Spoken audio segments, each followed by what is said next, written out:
Okay, hello everyone. My name is Ncedisa Nkonyeni, and I hold the enviable honor of moderating this panel today on understanding exile. I'm going to out myself. I'm very nervous, so please forgive me. If you hear my voice shaking, just pretend you can't hear it. And I will also refer to my notes. Okay, I've done that bit. So I'm joined by these two phenomenal authors. Oyama is going to join us when he arrives. But in the interim, let me introduce the two who sit here with us as well as their books. Let's start with Uhuru Phalafala. Is a senior lecturer in literature. You're also a published poet. And these are my words. I didn't ask permission to, and you're a devotee, I think, an academic devotee. Well, no. Heart and mind. Knowledge devotee. Okay. But I'm sure amongst other things, but Khositsele's work as well. The book felt like a devotion. And the book itself, Khositsele and the Black Arts Movement, it tracks a through line between South African cosmologies and the diaspora and resistance, Black American civil rights movement. It's beautiful. Thank you for it. And then Sis Lindiwe is a hotelier, and I understand also the founder of a networking platform called ProNet. Also has penned an amazing book, The Syndicate of 22 Natives. It's an elegy to Professor Stan Sangweni, your father. And it also really, it's a beautiful reflection of our history and a beautiful model of, again, Black resistance, agency, from a place of heart and mind. So thank you to both of you for your amazing books. Thank you. Let's hold them up.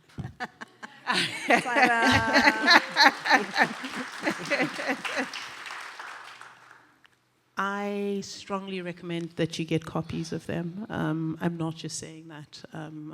They're really wonderful reads. Welcome to all of you, the audience as well. You'll be part of this discussion. So as the regulars will know, there'll be a period of time, maybe 15 minutes, where we would love to have you put your voice into the discussion. There'll be people holding mics, mic bearers. There we go. There'll be mic bearers in the aisles. So, and I'm speaking particularly to the introverts as well. If there's a curiosity, if there's a question, there's a comment, please mobilize the courage, make yourself known to the mic bearer, and put your voice into the conversation. I'm not speaking exclusively to the introverts, but I'm also calling y'all out, my fellow people. Okay, so let's get started. Let me just see where I am. Sure. How it's going to really work is I've shared a few provocations, questions with each of the authors, and we're going to just have a discussion around those provocations. It'll be the same provocations for all of them, but they obviously have license to go on whatever detours they want to. All three of the books, it could be an hour conversation on each book. So there's a lot we're not going to cover, but hopefully with those 3-4 provocations, we'll be able to get a sense of the themes that kind of intersect across all of those 3 books. Okay, so the first provocation, or the first question,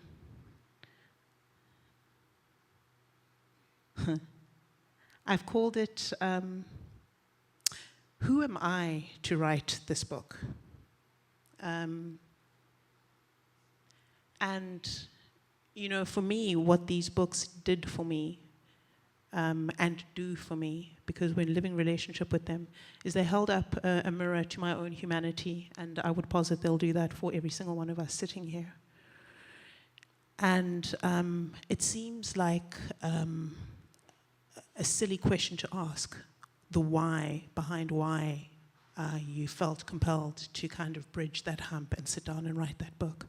But I'm really curious to hear your thoughts and reflections on it, for the added reason as well that I think amongst us here, there are some who also kind of want to bridge that hump and put pen to paper as you have. So yeah, I'd love to hear your reflections on the why you thought you'd sit down and write these books. Whomever wants to go first. Greetings, everyone. Who am I to write this book? Yes, that was a question I held for many, many years of researching this book. It took 11 years from initial conception to publication. The book began as a PhD project at the University of Cape Town. And I have had a very, very difficult and tenuous relationship with the education system. I have struggled throughout high school, to put it mildly, and just almost failed throughout high school. And my undergrad was a little bit different, but I was being trained in a kind of literary lineage and a tradition of education that was from elsewhere. It was a European lineage of literary traditions and an intellectual archive from elsewhere. So by the time I reached my PhD, I was quite certain that I wanted to tap into and research a literary tradition that is in line with where I come from, that is in my language, that is situated, rooted in this soil. And that's how I came to research the then South African poet laureate, Ke o rapetse Kgositsile.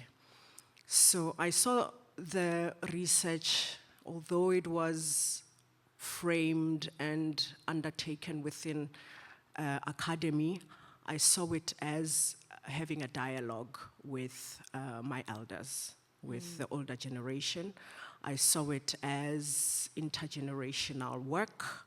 I saw it as the labor of returning from exile, some of the cultural and political work that was published and produced by my predecessors, living and otherwise, that remained in exile and still remains in exile. Some of this work still is out there in the world and not available to us in South Africa. So I saw it as sitting at the feet of my elders, sitting at the feet of my grandmothers and grandfathers and drinking from their cup. I saw it as the work of unearthing and excavating something that could very potentially remain buried and unknown.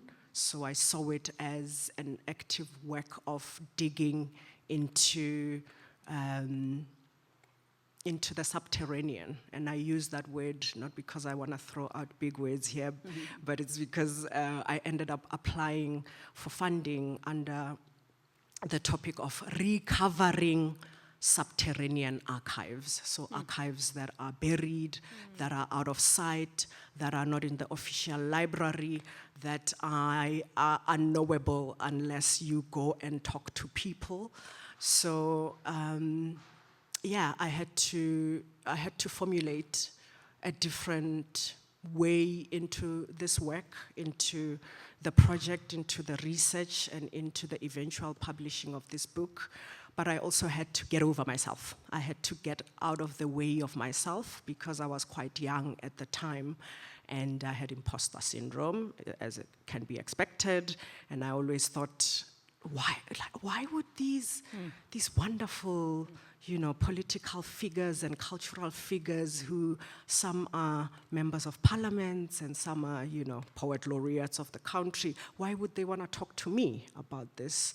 And when I got over myself and reached out to them, I found that they actually are very much yearning for somebody to just ask them what happened out there when you were in exile for 30 years, for 40 years. Can you show me something? Can I hear about this particular moment in your life? And once I could get out of the way of myself and honor that calling, I was able to be fully present for it. And I'm deeply honored and forever changed and transformed by, I want to call it a choice, but it doesn't feel like a choice. It was a calling that I just rose to meet, and it has radically redirected my life. Yeah. Beautiful, thanks, Uhuru. One of the things you said around, it felt like sitting at the feet of your elders, reading the book. It felt like that for me as well. Sis Lindy, love to hear your thoughts. Thank you so much, and good afternoon to everyone. So who am I to have written this book? I'm Lindiwe Sangweni-Siddo, Siddo, Sangweni, Sumpa, Gwembeshe, Mabele Mate, abancelisa umntwana ngaphesheya komfula. Kwakwa. Gizalwa, I'm born by Stan Sangweni, the man who this book is about. Yena ewugembeshe naye umasumpa ungwane uhlongwane. He married my beautiful mother, who I also write about in this book, Angela Delsile Dladla, Onyazita, Omhlophe, Omgabadeli. And my father is born, and you'll read about it in this book, of a beautiful woman called Winfrida Mkoko, Kumalo, Omtungwa, Mashobane. Abayengumuntu bathini benga umuntu when they're talking to this person they tell lies when I translate it to English. So what I'm trying to do here is to tell you really what pushed me to write this book. I grew up in exile. I was born in Swaziland, where my parents left after 1965. They got married in 1965. And they left and went to Swaziland, which is now called Eswatini. And that's where my brother and I were born. And so we were born into an idyllic life. There were no threats. It was beautiful. The people of Swaziland are gorgeous people. And we grew up hearing all the itagazelo, which I just said to you, the clan names and umlando, the history of who we were. And we didn't realize at that young age that we were actually living in exile. Life was idyllic. My father had a good job. My mother was a teacher. They were both teachers, but my father had even extended, and we'll get into it, but he had in his life traveled beyond this little village where he was born in Newcastle in northern KwaZulu-Natal to have studied in Lesotho, and then to Canada, and then to the Ivy League, Cornell. I don't even think he realized that he was the first black South African at an Ivy League in Cornell University in Ithaca, New York. And when he came back, he had this big title of being a rural sociologist. But what he really wanted to do was to come back to help his people, and he did this in Swaziland. So throughout our lives, we grew up from Swaziland, then to Holland, then to Zambia, then to Kenya. And then my brother and I went to study in different countries, including Switzerland and the US.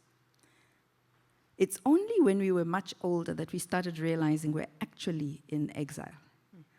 And this book, therefore, when I said, who am I to write it? I wanted to capture my father's story because he had wanted to write his book before he passed away. He passed away in 2021. And whenever he kept talking about, Lindy, we're going to write this book, I think it was going to be a different book. It was going to be a book written by a rural sociologist who was going to be telling you very academic things because he was very professorial. He was Professor Stan Sangweni. He had a very interesting life. But I think when you look at your father or your parents through the daughter's eyes, your story is different from how they would have told it. But I had the great pleasure of sitting with, fortune of sitting with my dad, tidying up his study. We didn't know it was the last bit of his journey. Maybe he did, but I didn't realize. And he would pull out documents and he would say, this is the exemption letter that my father got. He was exempted from native law. And I'd say, what? And then, of course, your curiosity about what native law was for black people in 1916, and that if you were colored, his stepfather, who he didn't like the word stepfather, his father, who was not his biological father, Stephen Sangweni, was an exempted native because his mother was Scottish. So all these intricacies started spilling out in our conversations, and it is in gathering all these pieces of evidence, a certificate, a birth certificate, a magazine, a picture, a conversation here, a recording there, that I was able to put this book together. And in it, you will then be walking the journey that my father walked in his lifestyle, the span on earth. Beautiful, thank you. I was saying to you earlier before we came onto onto this panel that, and this is to echo as well, your words around recovering, I think you said subterranean histories, in Benjalo, or archives. Yeah. It's okay. But reading the Syndicate of 22 Natives as well, it, for me, reflected back a time for our parents were of a similar generation. And that's the importance for me. That was one of the importances for me for the book as well. It was kind of reflecting back, and it was almost like reading their story, because I could see some similarities and also could kind of step into that. Yeah, I think it's a very relatable book for many South Africans and Africans on the continent, because I started off with my great-grandfather, my father's maternal grandfather. And if you know the history of South Africa, and especially from a black perspective, living in the years of colonial times and then into apartheid, most of us will know that our grandparents struggled. Yeah. Life was a struggle. And yet there was so much dignity in it all. They were able to rise above it. And they discovered the tools that got them to rise above it. They were deeply rooted in their traditions. They were not going to allow colonialism to deter them off their journey of who they were. But they also understood that education was important. They were curious about religion, but it didn't have to be a separation from their traditional ways. And so I think this is where it becomes relatable for many people reading the book, because you see your grandmother, you see your grandfather, you see your own father, and you begin to relate to the common themes about family, about resilience, about education and what it meant, and about just, conquering beyond all trials and tribulations. Thank you.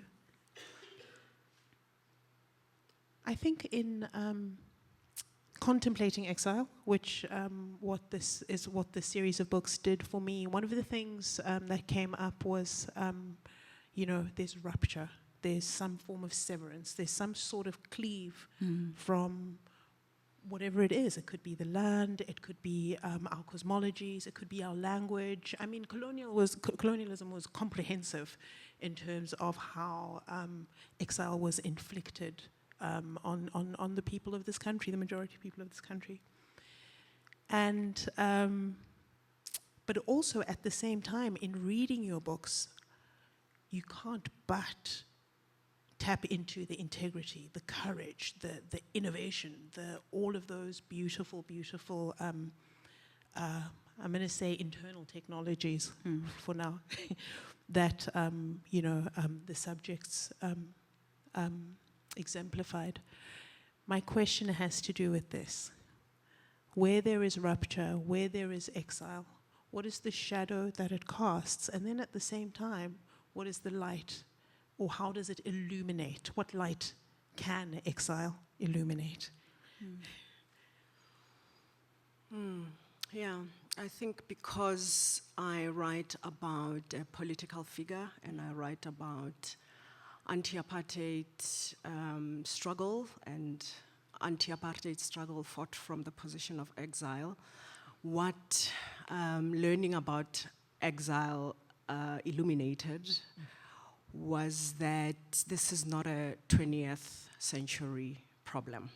So, you know, the figures that I write about left post-Sharpeville, but the actual condition of exile in South Africa begins much earlier, as we know, with the 100-Year War on Dispossession that took place in mostly the Eastern Cape, but across the country, which were very much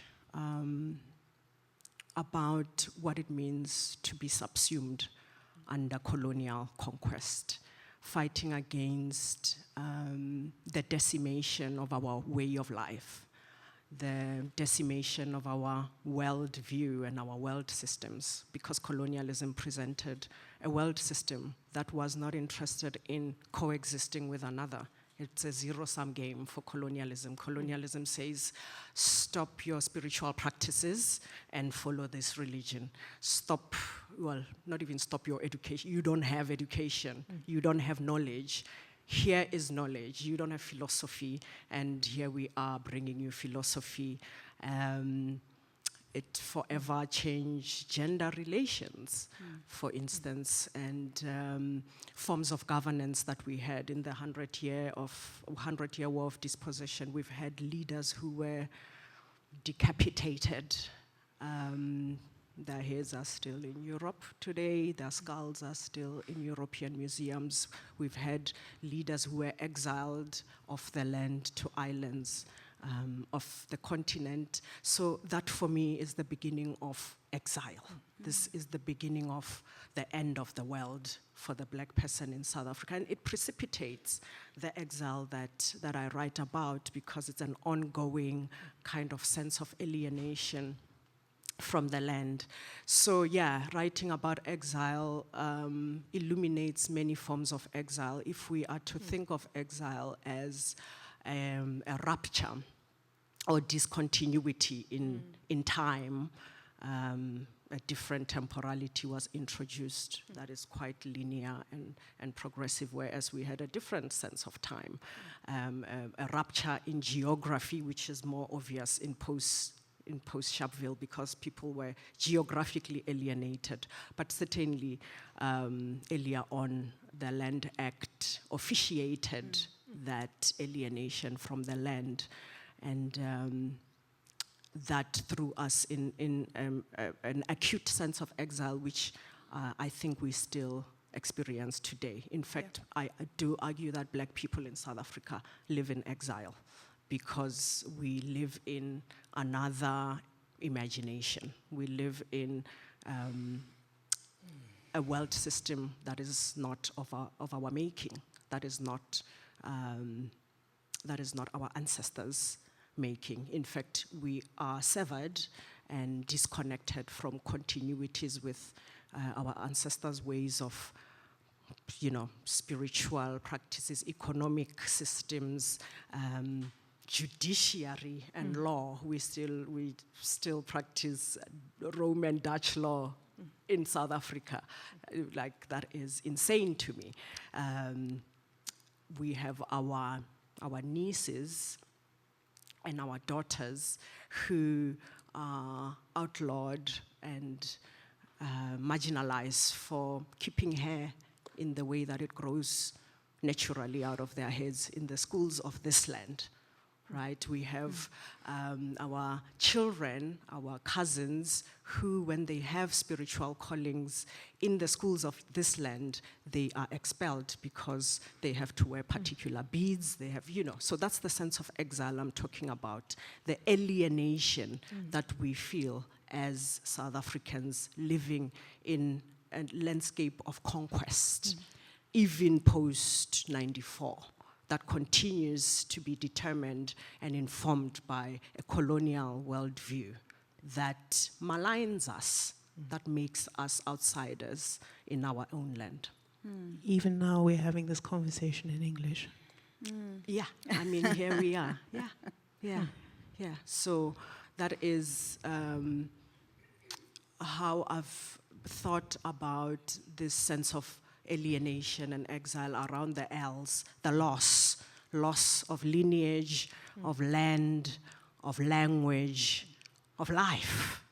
Black life is disposable, has been since the 17th century until today. Look at Marikana, like black life continues to just be disposable.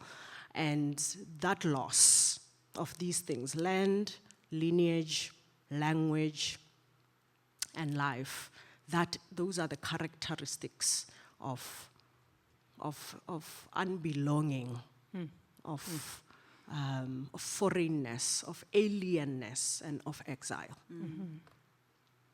That's beautiful. That's really beautiful. And I think what you're really saying, Uhuru, is exile has many layers. As disruptive as it can be presented in different ways. And you talk about the Land Act. I start this story of my father's story with my great-grandfather, his grandfather, a man whose name was Mgodeni Khumalo, who worked for a white farmer as a laborer. But he was an entrepreneur, and his side hustle was to provide logistical services on his ox-driven carts for white farmers who wanted to move crop, say from Standerton to Volksrust, or Volksrust to Newcastle, or Dannhauser to wherever.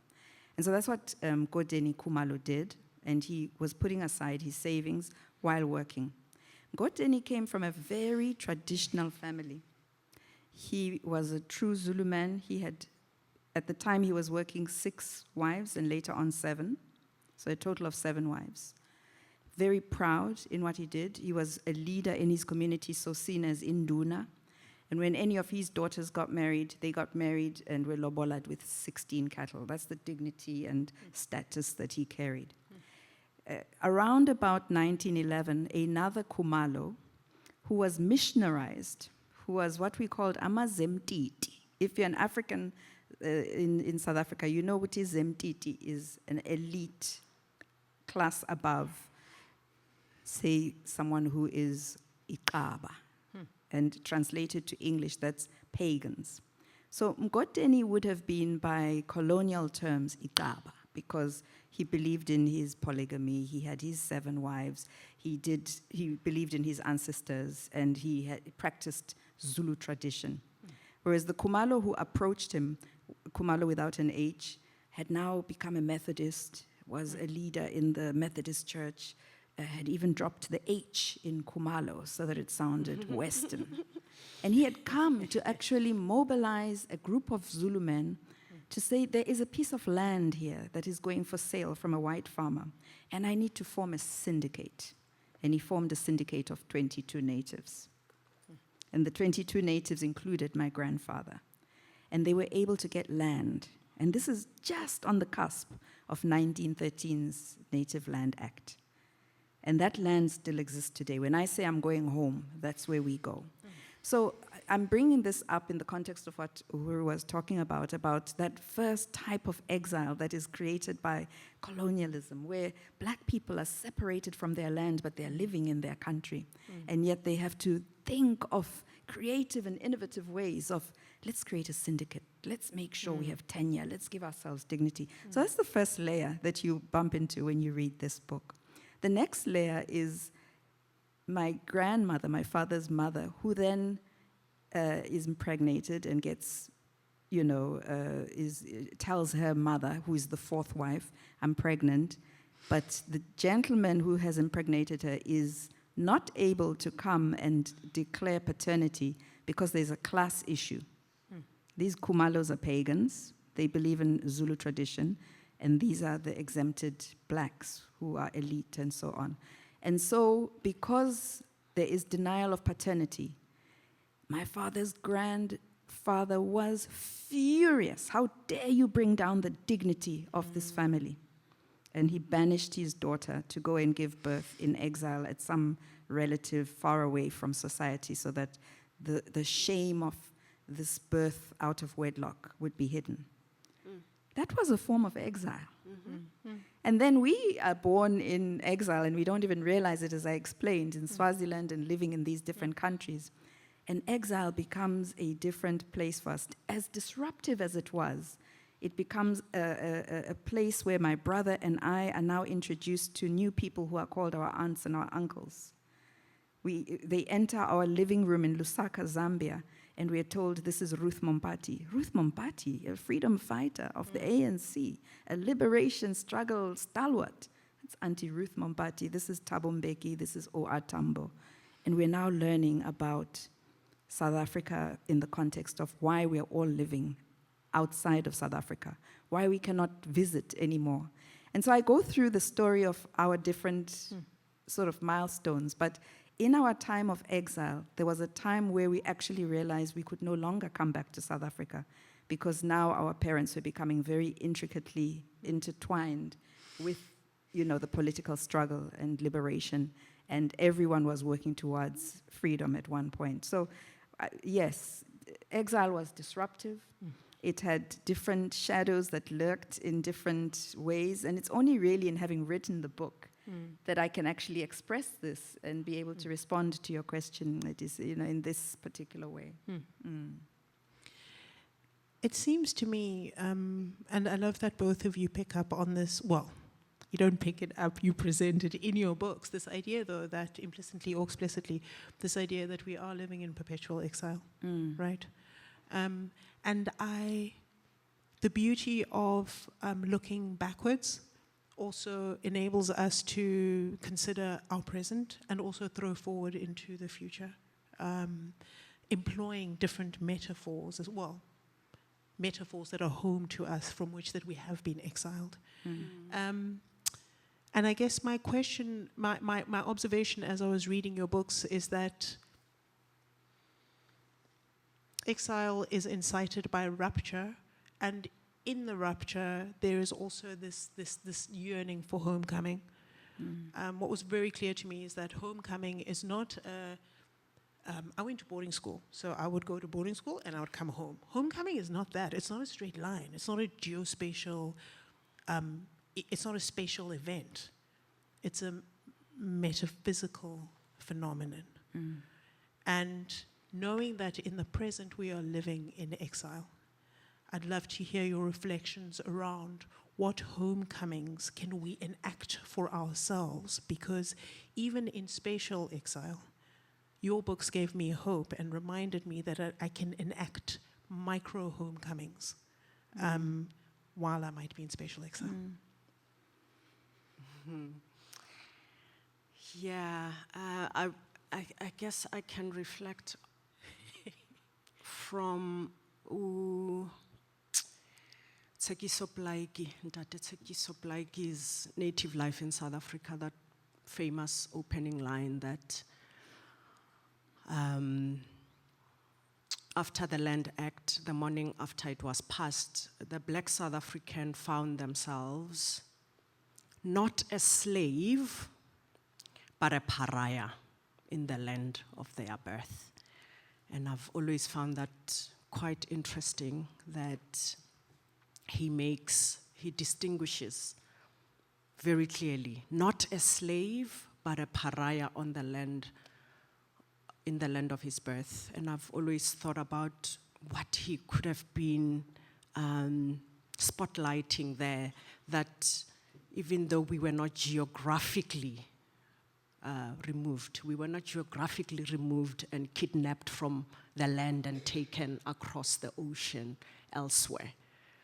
We were uprooted from the land and then remained on it, but pariahs on it.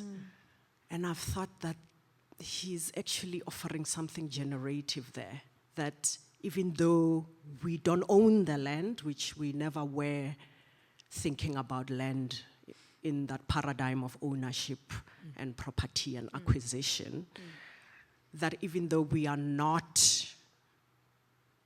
don't own the land, we are still on it. So what would that mean then? What does that mean? That we are still on the land, we still have our languages, we still have our lineages, even though perhaps it's scattered or they are scattered because of forced removal and displacement and so forth. We still have accesses to ancestral graves, for instance, here and there, if they are not exhumed because of forced removal and dispossession. Development. Pardon? Development. Development. Yeah. What does it mean, though? And, it makes me return to those L's again: loss, land, language, lineage, and life. That, yes, there's that loss, but we are on the land and we have access to our languages. We can speak our languages, unlike the enslaved who were taken elsewhere and they had that rupture with their languages. So what would it mean to find a homecoming, refuge through our languages? What can we find in our languages that can provide another world, which is explored in this book, because that is what Keorapetse does in Exile.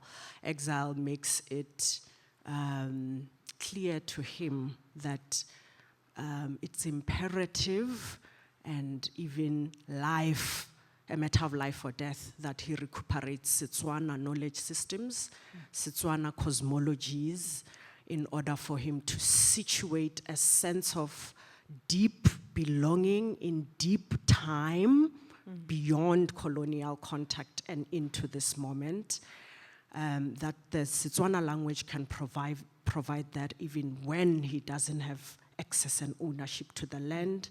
He can find meaning and humanity in the cosmologies of the land, in the teachings of the lineage, intergenerational knowledge that he was drawing a lot from, that is also enshrined in our languages. Our languages carry so much philosophy, so much in our proverbs, so much in our songs that can be recuperated to construct and imagine new worlds. And we do. That's the micro homecomings that you are talking about. We recuperate our spiritual practices that were outlawed, criminalized under suppression of witchcraft. They were maligned, they were called witchcraft, and we're recuperating those.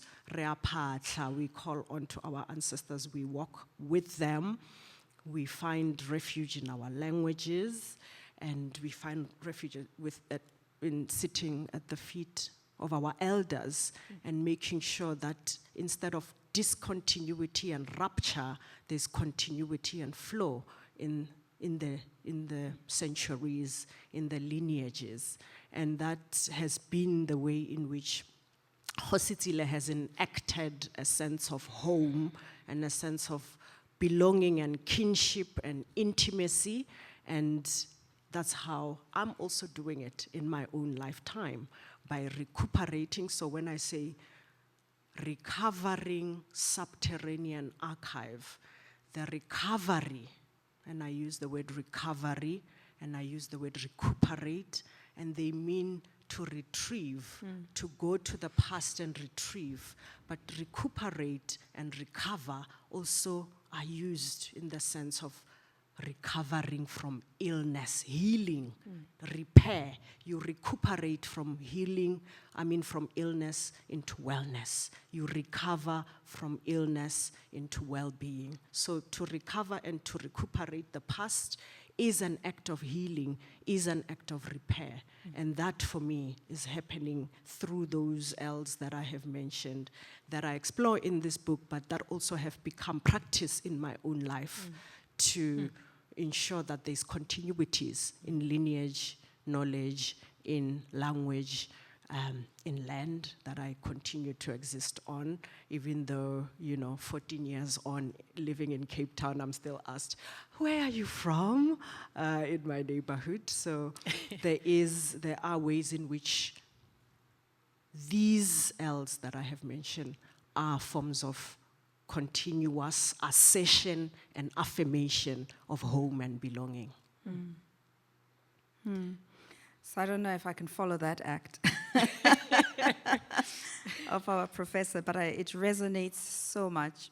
While you were talking, I opened a chapter 11 of my book called Reunited, because Reunited was all about homecoming. So we're this family that have been living outside of South Africa from 1965, when my parents are married. And we come back to South Africa once Nelson Mandela and all political prisoners are released, and all liberation movements are unbanned. And now we can come home. So for me, following on what Uhuru has just spoken about, for me, this chapter really goes into what homecoming meant for us. Homecoming was, going home, literally. Our long-awaited return home unfolded like a dream.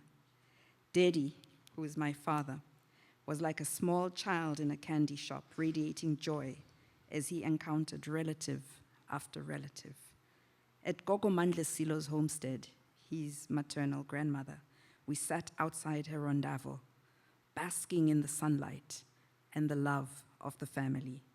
There seemed to be an endless supply of both. That was homecoming for us. That was what we had missed. We had missed sitting at the feet of our grandmothers and great-grandmothers, listening to them, regaling our stories. But they were no more. They were gone. We now had to reenact what it felt like. And I watched and still remember how important it was for my father to go to the grave of his uncle who had brought him up after he had lost his parents. He was brought up by his uncle Jerry, Malume Jerry, he referred to him, to go and throw, as we call it, throw a stone on the grave, because he had been unable to bury him.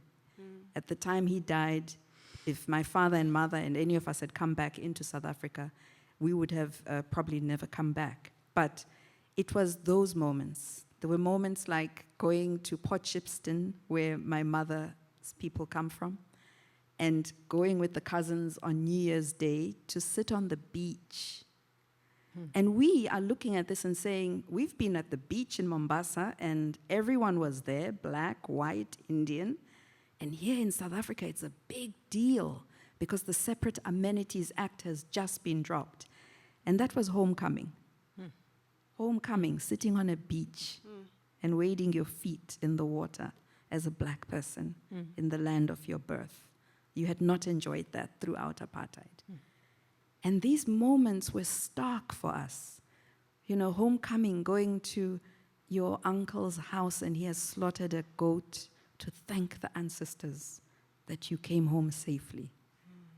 And it was all these very real moments that for us were significant moments of homecoming and realization.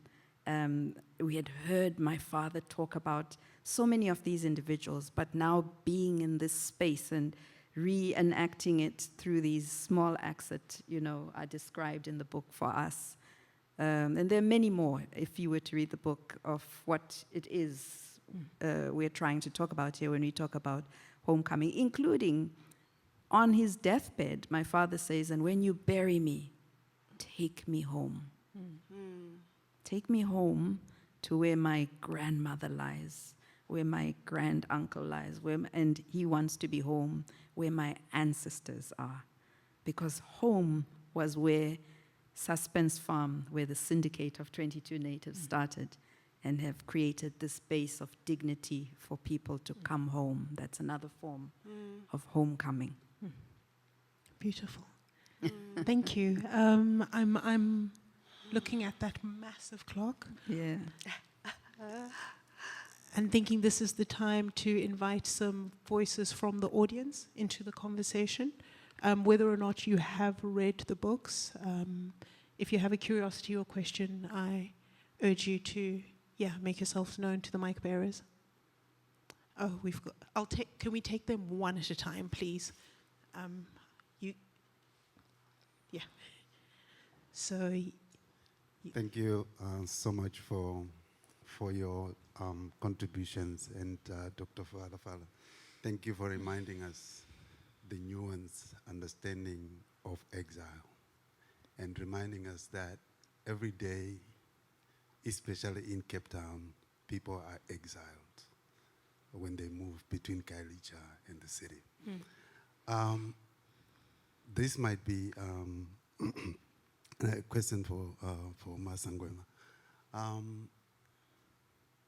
Like, you know, exile, we've talked about the L's, but the biggest thing for me is the loss of separation and displacement and the emotion that comes with it, especially from the parents.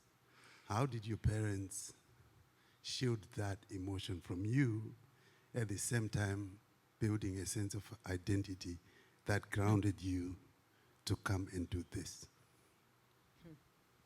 Was that to me? Yeah. So, thank you very much for that question. It's so amazing. Our parents made sure that even though we were living in countries that were not our own, that they always spoke isiZulu around us. I never went to school and learned isiZulu.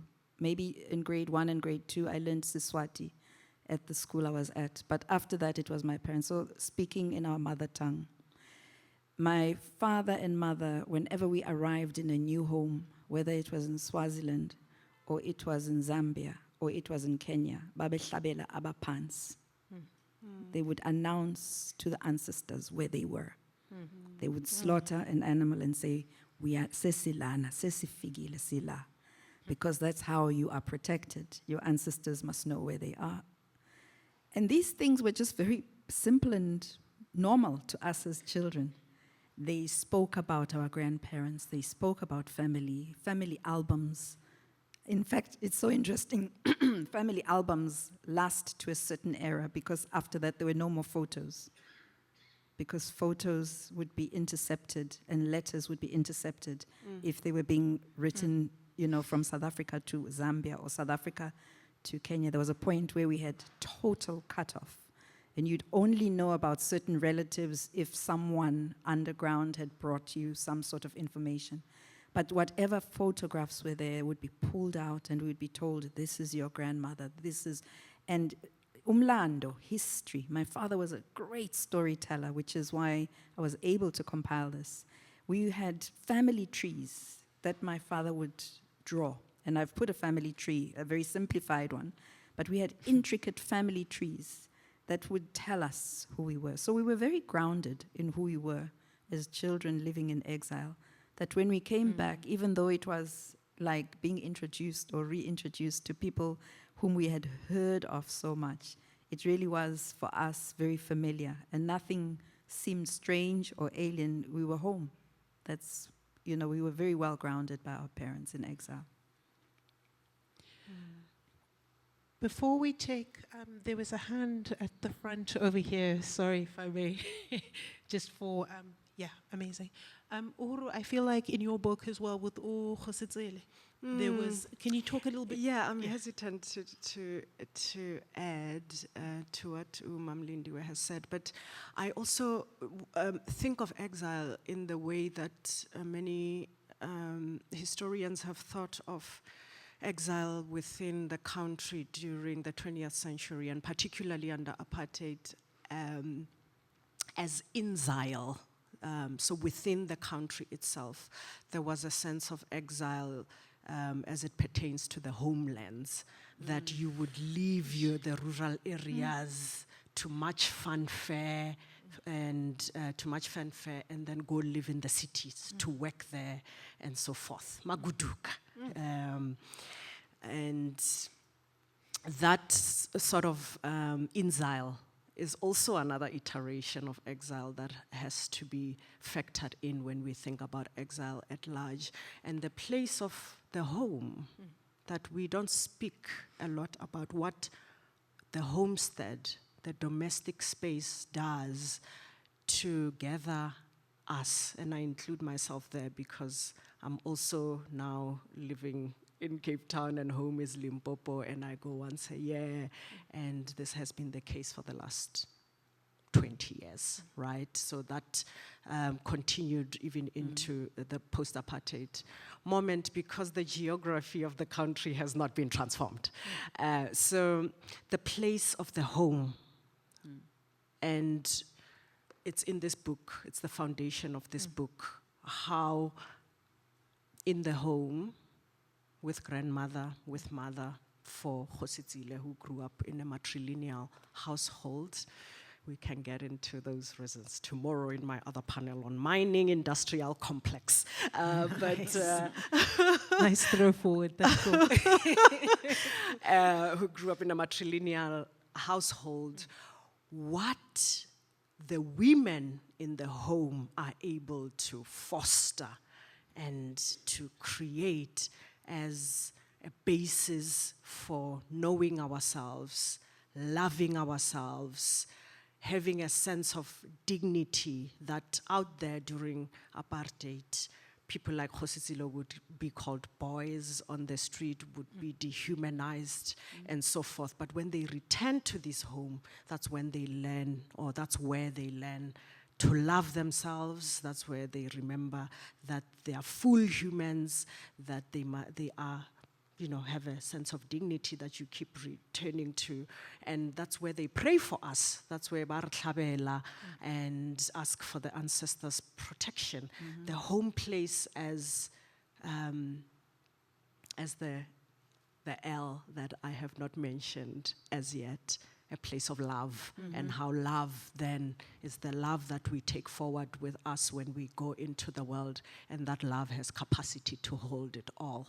The grief, the love, the triumphs, the betrayals, the losses, and so forth. We get this from the home place.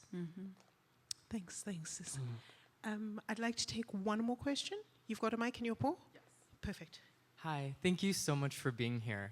This talk really touched me very deeply because my ancestors in the United States, my Japanese ancestors, were displaced during World War II, and they were placed in internment camps. And one thing that I've really tried to do over the years is exactly what you're saying, this reclamation of language, of culture, of food, of community. And one struggle that I've really run into is feeling like the institutions that placed my family in internment camps still exist. The land that we were on really still doesn't belong to us. And it's sort of this feeling of hopelessness. And I'm wondering if you can both speak to how to navigate feeling like a level of hopelessness in relation to reclaiming something that has been important to your ancestry and to your family's history.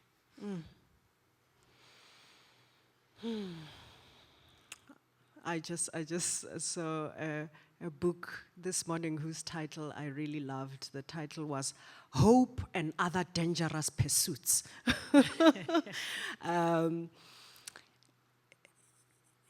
Yeah. Our ancestors have modeled for us living in spaces that insist on their death. They have modeled for us inhabiting the uninhabitable. They have modeled for us how to breathe in the chokehold of capitalism, racism, homophobia. They have taught us how to live with dignity as Black people in an anti-Black world. And in doing the lineage work and the intergenerational work that comes forward really, really well and in a pronounced way. And that is the food, that is the nourishment, that is the hope, that to live in this time is to take their dream forward, and it is to walk in their footsteps, and it is to know that we are never alone because they are here, because they are invested in the thing that work that they left for us that we are taking forward. And it's too big for them to not cover us. I always say we are accompanied. You know, we are accompanied in this big work. It's big work that we are doing. And so I am not satisfied with naming the problem and spotlighting the intersecting, overwhelming, multi-headed structures of oppression. Yes, they must be named, but let's not stop there. Let's also devise, like our ancestors did, loopholes, exit points, to imagine other worlds, and not only imagine them, but already inhabit them and live in them, in the now, until they become our dominant geography and our dominant cultures. That's beautiful. It sounded like you were reciting a poem. I actually thought it's beautiful. Yeah, you know, the struggle never stops. The struggle, a luta continua, as Miriam Makeba would sing. And I think with each generation, struggles will always be there, but it's what we learn from those who came before us. That in spite of it all, they persevered. And this book really is a book of perseverance and of hope that you speak of, Uhuru. That if a little boy banished with his mother rose to become the first black public service commissioner of a free and democratic South Africa, then it's possible for anyone today, any young person today who's lost hope and who's wondering, what do I hold on to? How do I and where do I and who do I define myself to be? I think it's stories like these that give it. My father was a passionate public servant. He did the work he did as a rural sociologist because he wanted others to get a leg up, and he always insisted on, you know, education, on making sure that everyone was able to progress.